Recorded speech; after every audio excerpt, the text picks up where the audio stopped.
Hey guys, welcome to Film Radar. The 1990s were a great decade for movies. It was a transitional period in which movie studios were unsure of what would be the next box office sensation. It was a time when studios were flinging spaghetti at the wall to see what would stick.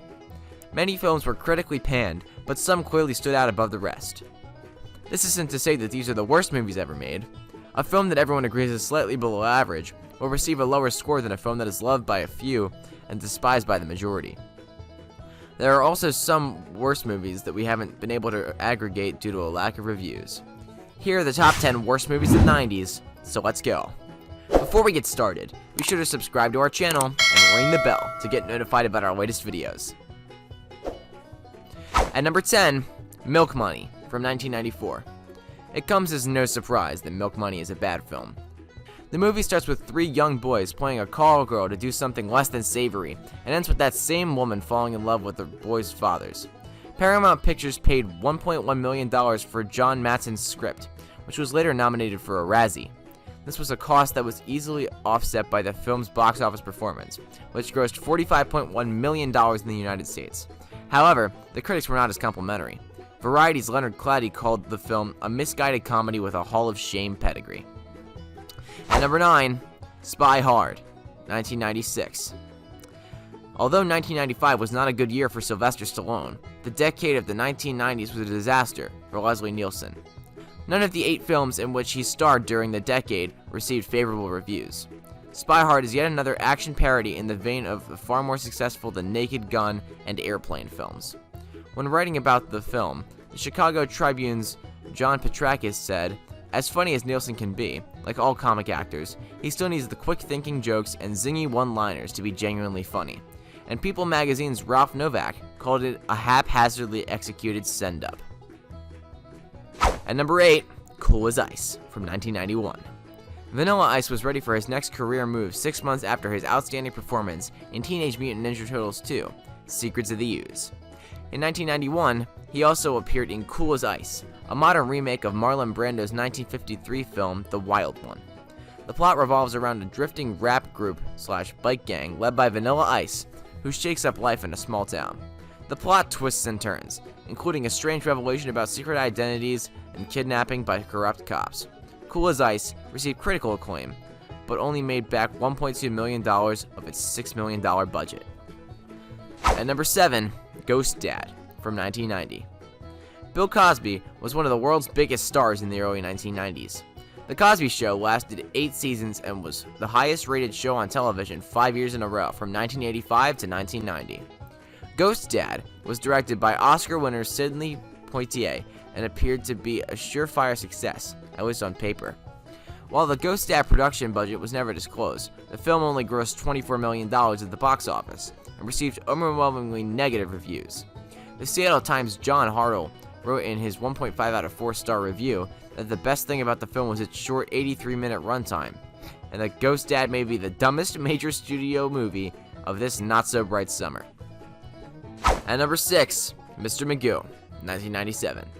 The Flintstones demonstrated that there was a lot of money to be made in live-action remakes of 1960 cartoons.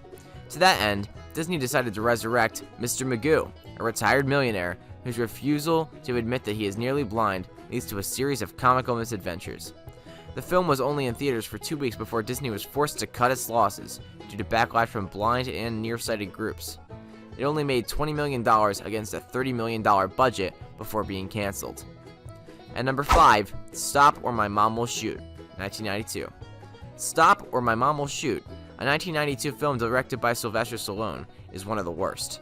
In an interview with Ain't It Cool News, Stallone admits that it was possibly one of the worst films in the entire solar system, including alien productions we've never seen. He continued, "A flatworm could write a better script." The plot revolves around a tough cop whose mother comes to live with him and becomes increasingly involved in his life. The film went on to make a profit, but it was panned by critics. At number 4, Cool World, 1992. Brad Pitt's lowest rated film is also one of his strangest. Cool World's original script was about a cartoonist who fathers an illegitimate, half-real, half-cartoon daughter.